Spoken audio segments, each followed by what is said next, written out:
U Profesor Suborno Isaac Bari uba paunam kumu Profesor Dangrit tam ha ke Pyrthei na New York University USA ulawan banjungo ya ke University of Science and Technology Meghalaya USTM ha ke baul ai jingkren shaki hajar ngot ki samla pule bat kiwe ki nong yeshim benta kentup ya ki nong hikai halor kapang ke jingta jong ka jing hikai stem Lai na ka jingbon ki samla pule jang ka USTM palat sans pangot ki kena bat ki nong yeshim benta na ki school pat ki jaka pule beper ki lawan syakane ka jingja ka ba donnam bat ki lai kendu bat u Einstein jong ka juk jongi ka ba la pelong ya ka kum ka jingja ka ba sisien ha ka jingim Nonada angkale clear karo pori daw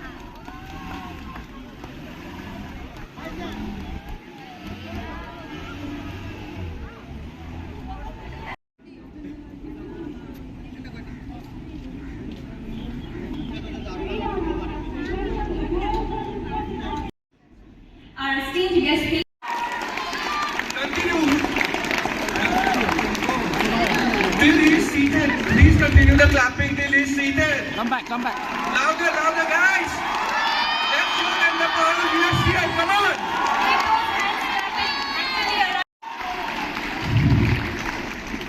Now today I want to keep this lecture short, as always, because you may have seen the itinerary. This is supposed to be a 1 hour or so long lecture, but what I really want to do is keep it short, because the best speeches are the ones that keep your viewers' attention for the duration of the speech.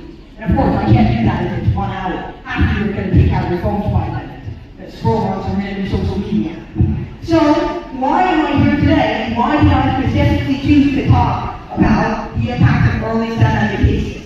Well, it should be quite apparent that I was given some early STEM education myself. And I think that early STEM education, I've said it 3 times by now, but the impact of educating your kids at a young age about STEM might be one of the biggest things that has ever been seen. But people don't really use it that much, use that opportunity.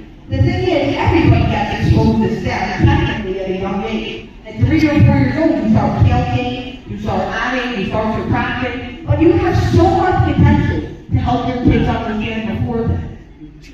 Now, of course, I'm not talking about making your kids do calculus